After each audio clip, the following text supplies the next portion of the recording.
আসসালামু আলাইকুম প্রিয় দর্শক, আপনাদের সকলকে আমন্ত্রণ জানাচ্ছি বৈঠকি কথা অনুষ্ঠানে। বৈঠকি কথায় আজ আমাদের অতিথি হিসেবে আছেন বিএনপি নেতা এবং প্রখ্যাত মুক্তিযোদ্ধা, বীর মুক্তিযোদ্ধা, সাবেক ছাত্রনেতা জনাব অ্যাডভোকেট ফজলুর রহমান। জনাব ফজলুর রহমান ভাই, আপনাকে স্বাগত জানাচ্ছি আমাদের অনুষ্ঠানে। আশা করি আপনি ভালো আছেন। আমি আপনাকেও ধন্যবাদ জানাচ্ছি। আলহামদুলিল্লাহ, আমি ভালো আছি। ধন্যবাদ। আমরা দেশের যে অবস্থায় এখন আছি, এখন একটা বিশেষ পরিস্থিতি বিরাজ করছে দেশে। এটা বিশেষ বললাম এই কারণে, একদিকে মানুষের মধ্যে সামনে নির্বাচন কি হবে কি না হবে এটা নিয়ে একটা আলোচনা, বিপরীত দিকে পলিটিক্যাল পার্টিগুলির মধ্যে এক ধরনের চিন্তা, এক ধরনের প্রস্তুতি। তার বিপরীতে এই অন্তর্বর্তীকালীন সরকারের কোনো উপদেষ্টাকে সরাসরি রাজনৈতিক দলের ব্যাপারে তারা সরাসরি এক ধরনের নেতিবাচক মন্তব্য করছেন। তো এই রাজনৈতিক দলের ব্যাপারে মন্তব্যগুলো অন্তর্বর্তীকালীন সরকারের যে নিরপেক্ষতা, সেই নিরপেক্ষতাকে কি আপনি মনে করেন যে কিছুটা হলেও ক্ষতিগ্রস্ত করছে? আপনাকে অসংখ্য ধন্যবাদ। আমাদের কথা যারা শুনছেন তাদেরকে আমি সালাম জানাচ্ছি, বাংলাদেশের সমস্ত মানুষকে, এবং যারা বাহির থেকে শুনছেন আসসালামু আলাইকুম। আসলে বাংলাদেশে এখন যা হচ্ছে তা হওয়ার কথা ছিল না, আমার চিন্তায়ও ছিল না। আমি যদি 5ই আগস্টে এখন নিজেকে অবস্থান করে দেখি, 5ই আগস্টে কিন্তু আমি এটা কল্পনা করি নাই যে দেশ আজকের পর্যায়ে এসে দাঁড়াবে। আমার কল্পনা তো ছিল না যে মির্জা ফখরুল ইসলাম আলমগীরের মতো একজন নিরেট ভদ্র মানুষ, শুধু রাজনৈতিক পরিচয় না, পারিবারিক পরিচয়ে, ব্যক্তিগত পরিচয়ে, যাকে সারা দেশের মানুষ জানে, তার মতো ভদ্রলোক খুব কম। তাকে তার নাতির বয়সী ছেলেদের মাধ্যমে থ্রেট শুনতে হবে, বলতে গেলে রাজনৈতিক গালাগালি শুনতে হবে, এটা আমার কাছে খুব দুর্ভাগ্যজনক। এমনকি আওয়ামী লীগের মতো ফ্যাসিস্ট, ওবায়দুল কাদেরের মতো বেয়াদব একজন লোকও কিন্তু মির্জা ফখরুল ইসলাম আলমগীরকে এই ধরনের কথা বলে নাই, যা বর্তমান সরকারের 2জন উপদেষ্টা বললেন, যাদেরকে আমরা বলি আমাদের সন্তান, ছাত্রনেতা ছিল, তারা এখন এখানে মন্ত্রীর দায়িত্বে বসে আছে। মির্জা ফখরুল ইসলাম আলমগীর যে কথাটি বলেছেন, এটার মধ্যে দোষের কি? উনি বলেছেন যে যদি এই অন্তর্বর্তীকালীন সরকার, যেটা জনাব ইউনূস সাহেবের নেতৃত্বে আছে, এর মধ্যে ভিতরে থেকে যদি কেউ পলিটিক্স করে এবং সরকার থেকে যদি দল গঠন করতে চায়, যারা সেই দলের প্রতি, নতুন দলের প্রতি যাদের আনুগত্য থাকবে, যাদের পদ পদবি থাকবে, they must resign from the government. তা না হলে তো এটা নিরপেক্ষ সরকার, বা এটা তো নির্দলীয়, বা এটা ইন্টারিম গভর্নমেন্ট হলো না। কাজে আপনারা দল করেন, আপনাদেরকে বলছে, আবার আপনাদেরকে স্বাগত জানাই নতুন দলকে। আমাদের সন্তানরা দল করবে, ভালো দল হোক, কিন্তু দল করলে পরে কিংস পার্টি করতে পারবেন না, যে তলার টক খাবেন, উপরের টক খাবেন, আবার নিচেরটা কুড়াবেন, এটা হবে না। এটাকে বলা হয় মুনাফিকি। এমনি 5ই আগস্টের ব্যাপারে এই সরকারের ইয়াং ছেলেপেলেরা মারাত্মক মুনাফিকি করেছে, এবং এটাকে আমি এখন বলি এটা বাটপারি করেছে দেশের মানুষের সাথে, প্রতারণা।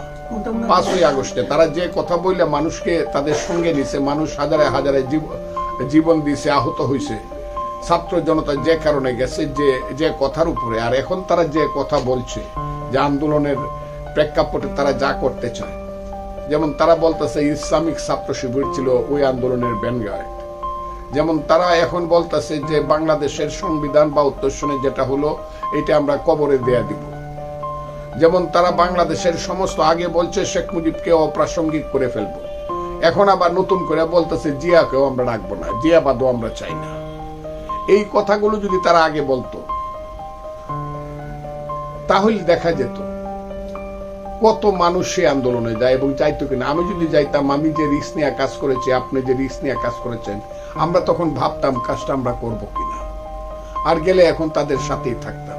এটা আমার কাছে মনে হয় তারা বাংলাদেশের মানুষের প্রতারণা করছে, এটা বাংলাদেশের মানুষের সঙ্গে একটা প্রতারণা হয়েছে। এই যে সর্বশেষ যে কথাটা বলা হচ্ছে, যে ওদের একজন নেতা নাসিরুদ্দিন পাটোয়ারি, তিনি বলছেন যে বাংলাদেশে মুজিববাদও চলবে না, জিয়াবাদও চলবে না। তা আমার প্রশ্ন হলো, মুজিববাদ কি কখনো এই প্রসঙ্গটা কি এসেছিল? বঙ্গবন্ধু কখনো মুজিববাদের কথা বলেছেন, অথবা ওনার সরকার কখনো মুজিববাদের কথা কি আনুষ্ঠানিকভাবে বলেছেন? অথবা জিয়াবাদ এই শব্দটা তো আমি জীবনে শুনিই নাই, আপনি কি কখনো শুনেছেন যে জিয়াবাদ বলতে কেউ? জিয়াবাদ বলতে আমি কালকেও কথাটা বলেছি, জিয়াবাদ বলে কোনো কথা আমি শুনি নাই। তবে মুজিববাদ কথাটা যেটা, এইটা মুক্তিযুদ্ধের সময় আমি যেহেতু মুজিব বাহিনী ট্রেনিং করেছি, বিএলএফ ট্রেনিং, আমরা দেরাদুনে বৈশা আমাদের নেতারা, 4 নেতা ছিল আমাদের বিএলএফ এর। 1 ফজলুল হক মনি, 2 সিরাজুল আলম খান, 3 আব্দুর রাজ্জাক, 4 তুফাইল আহমদ। তাদেরকে নিয়ে সবাই সিদ্ধান্ত করলো যে বিএলএফ কইলে অনেকটা বুঝে যাচ্ছে না, সোজাভাবে এখন যুদ্ধের সময়টা বলতে হবে আমরা মুজিব বাহিনী। এই যে মুজিব বাহিনী নামটা আসছে 62 সন থেকে যে বিএলএফ গড়ে উঠলো, এইটাই মুক্তিযুদ্ধের সময় মুজিব বাহিনী হইল। মুজিববাদটা কি? মুজিববাদটা হইল যখন ছাত্রলীগ ভাগ হয়ে গেল, জাসদ ছাত্রলীগের ব্রিলিয়েন্ট লোকজন চলে গেল under the leadership of Sirajul Alam Khan, তার ছায়া এবং আসম আব্দুর রব শাহজাহান সিরাজের নেতৃত্বে ব্রিলিয়েন্ট ছেলেরা চলে গেল। তারা স্লোগান দিল, শ্রেণী সংগ্রামকে ত্বরান্বিত করে বৈজ্ঞানিক সামাজিক বিপ্লবের মাধ্যমে বৈজ্ঞানিক সমাজতন্ত্র আমরা কায়েম করব। অত্যন্ত চমকপ্রদ একটা স্লোগান। এখন ওই স্লোগানটা তো নূরে আলম সিদ্দিকী যারা ছিল বা আব্দুল কুদ্দুস মাখন যারা ছিল, ওই স্লোগানটা তারা তো আর দিতে পারে না। কাজেই তারা সমাজতন্ত্রের স্লোগানটা না দিয়া বলল যে আমাদেরও সমাজতন্ত্র চাই, আমরা গণতন্ত্রের মাধ্যমে সমাজতন্ত্রে উন্নীত করব দেশকে। এটার নাম দিল, প্রসেসটার নাম দিল মুজিববাদ। এটার পিছনে কিন্তু কোনো থিওরি বা থিসিস ছিল না। সরকারি স্বীকৃতি ছিল? হ্যাঁ, না না, তাও ছিল না। না, তা ছিল না। আমরা এটা বক্তৃতা করতাম বা ছেলেরা এটা ছাত্রলীগের। নাসিরউদ্দিন পাটোয়ারি যে মুজিববাদ এবং জিয়াবাদের বিরুদ্ধে ফাইট করতে যাচ্ছে, এটা কি প্রকৃতপক্ষে কোনো আদর্শের বিরুদ্ধে ফাইট নাকি একটা ছায়ার বিরুদ্ধে লড়াই? এটা তো একটা ছায়ার বিরুদ্ধে। আর এইসব ছেলে পেলেরা কি জানে? কিছুই জানে না, এরা কিছুই জানে না। আমি এদের যে ইতিহাস নিছি, সেই ইতিহাস বলে তো অবাক হবে তারা। একদিন তো ইতিহাস আমি না বললাম বলবো না, কারণ সন্তানের ইতিহাস বাবারা ওইভাবে বলে না। আমি এদের যে ইতিহাস জানতেছি, তাদের বাড়ি ঘর, অমুক তমুক, পুরুষ পূর্বপুরুষ, এগুলা যা জানতেছি, তাদের জনপ্রিয়তা যার যার এলাকাতে, এরা যে কি বলে, আল্লাহ এই গজব কেন এই দেশের মানুষের উপরে দিলাম বুঝতে পারি না। এরা সারা দিন বেয়াদবের মতো কথা বলে, কথা বলবে, সন্তান পিতার সঙ্গে সব পিতার বিরুদ্ধে বিদ্রোহ করবে, কিন্তু সংস্কৃতির সীমা লঙ্ঘন করবে না। তারা কিন্তু সীমা লঙ্ঘন করতেছে। আমি একটু আগেও বলছি যে ঈদের দিন আমার 1 বছরের বড় ভাই, যে তাকে আমি সালাম করি, নামাজ পড়ি সালাম করি, বড় ভাই। এটা আমাদের বাঙালি কালচার, এটা কালচার। একজন মুরব্বী রাস্তা দিয়ে হাইটে যাইতেছে, আমার চেয়ে 10, আমি চেয়ারে বসে আছি, এমনি উঠে যাই, মুরব্বীরা দেখলেই সিগারেটটা লুকায় ফেলি। আমি সুপ্রিম কোর্টে ওকালতি করি প্রায় 50 বছরই প্রায় হয়ে গেছে। সুপ্রিম কোর্টে ওকালতি করি, জজ কোর্ট মিল্লার, টোটাল প্রায় 48 বছর হয়েছে। আমি যদি জানি আমার একদিনের সিনিয়র একজন লোক আছে, তাকে আমি স্যার ডাকি। এটা বাঙালির কালচার। এই কালচারটা এরা নষ্ট করে দিচ্ছে। এই কে ওই নাসিরউদ্দিন পাটোয়ারি কবে কোথায় পলিটিক্স করছে, কোন ইনস্টিটিউশনে কখন কলেজের বিপি ছিল, জিএস ছিল, কোন ছাত্র সংগঠনের নেতা ছিল, কেউ জানে না।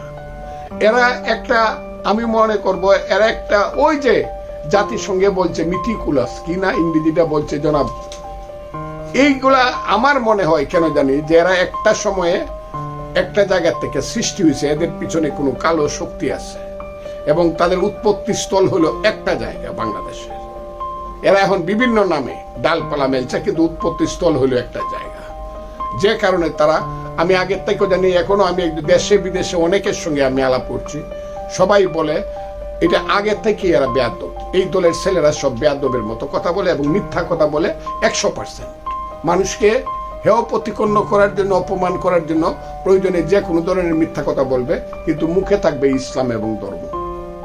জি, যে কথাটা শুরুতে আমি বলছিলাম যে আপনি কি মনে করেন যে এই সরকার, মানে মির্জা ফখরুল ইসলাম আলমগীর বলেছেন, যদি এই সরকার নিরপেক্ষতা বজায় রাখতে না পারে তাহলে নতুন একটা সরকার গঠনের প্রয়োজন হবে নির্বাচনের সময়। আমি বলতে চাচ্ছি, কিন্তু যদি দিয়ে বলেছেন, আমার প্রশ্নটা হলো, আপনি এখন পর্যন্ত যা দেখছেন এই সরকারের ক্যারেক্টার এবং এই সরকারের কর্মকাণ্ড, আপনার কি মনে হয় যে এখনো পর্যন্ত এই সরকার তার নিরপেক্ষতা বজায় রাখতে পেরেছে?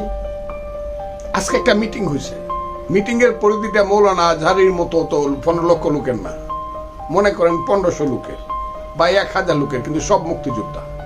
71-এর রিয়েল মুক্তিযোদ্ধা, রণাঙ্গনের মুক্তিযোদ্ধাদের একটা মিটিং হয়েছে আজকে। এই যে ইউনিটি রিপোর্টার্স ইউনিটি, যেটা ঘরে বাইরে মিলায় কোনো জায়গা ছিল না, আজকে এত হয়েছে। উপলক্ষটা ছিল জিয়াউর রহমানের জন্মদিনের ব্যাপার উপলক্ষ, কিন্তু বক্তৃতা করছি আমরা সব মুক্তিযোদ্ধারা, আমি, আব্দুল সালাম, সাদেক খান, উলফাত এবং বীর প্রতীক, বীর বিক্রম অনেকেই, এবং প্রধান অতিথি ছিলেন মেজর হাফিজ উদ্দিন আহমদ, বীর বিক্রম, উনিও বীর বিক্রম। আমরা সব একসাথে একমত, সারা বিএনপি এখন একমত, কোনো ডিফারেন্স নাই। একদিন বিএনপির মধ্যে দুদুল্যমানত ছিল মুক্তিযুদ্ধ ইত্যাদি ইত্যাদি ছেলেদেরকে নিয়ে, কিন্তু এখন আমরা সবাই বুঝতে পারছি যে ফখরুল ইসলাম আলমগীরের মতো একজন ভদ্রলোককে যারা এই ধরনের শুধু ইলেকশন চাওয়ার অপরাধে, এবং যদি নিরপেক্ষ করতে হয় তাইলে যারা দল করে তাদেরকে পদত্যাগ করতে হবে, এইরকম একটা নির্দোষ কথা বলার অপরাধে যারা এমন অপমানজনক কথা বলতে পারে, আমরা এদেরকে আর বিশ্বাস করতে চাই না। আমরা তাদেরকে আজকে আমরা মুক্তিযোদ্ধাদের পক্ষ থেকে শেষ কথা বলে আসছি, হোল্ড ইওর টাং, জিহ্বা বন্ধ করো এবং ভুল পথে চলা বন্ধ করো, তাহলে তার পরিণতি ভোগ করতে হবে, জনগণ সেই দিন প্রস্তুত হবে। আচ্ছা, আরেকটা প্রশ্ন নেবে, আমি আরেকজন উপদেষ্টা মাহফুজ আলম গতকালকে বলেছেন যে এই নির্বাচনে আওয়ামী লীগের নির্বাচনে অংশ নেওয়ার কোনো সুযোগ নেই। এটা বলার পর তিনি আরেকটা জায়গায় বলেছেন এ দেশে কেবল বাংলাদেশ পন্থীরাই থাকবে এবং তারাই নির্বাচনে অংশ নেবে। আমার প্রশ্ন হলো, বাংলাদেশ পন্থী এই বিষয়টা বলতে আপনি কি বুঝেন? উনি কি বলেছেন উনি জানেন, আপনি কি বুঝেন ওনার মুখ থেকে উচ্চারিত হওয়ার পর? আমি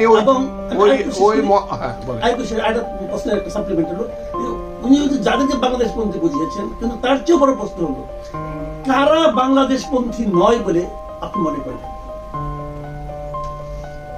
আমি আপনাকে বলি, যারা মাহফুজ আলমকে আমি চিনি না, এদেরকেও চিনি না, অন্যদেরকে চিনি না, কাউকেই চিনি না আমি। কি বিপজ্জনক অবস্থা, কারণ এরা আমার নাতির সমান, আমার ছেলের সমান হইলে ওদের সাথে কথা বলতে, আমার ছেলের বয়স, বড় ছেলের বয়স ৪৪ বছর, এরা আমার নাতির সমান।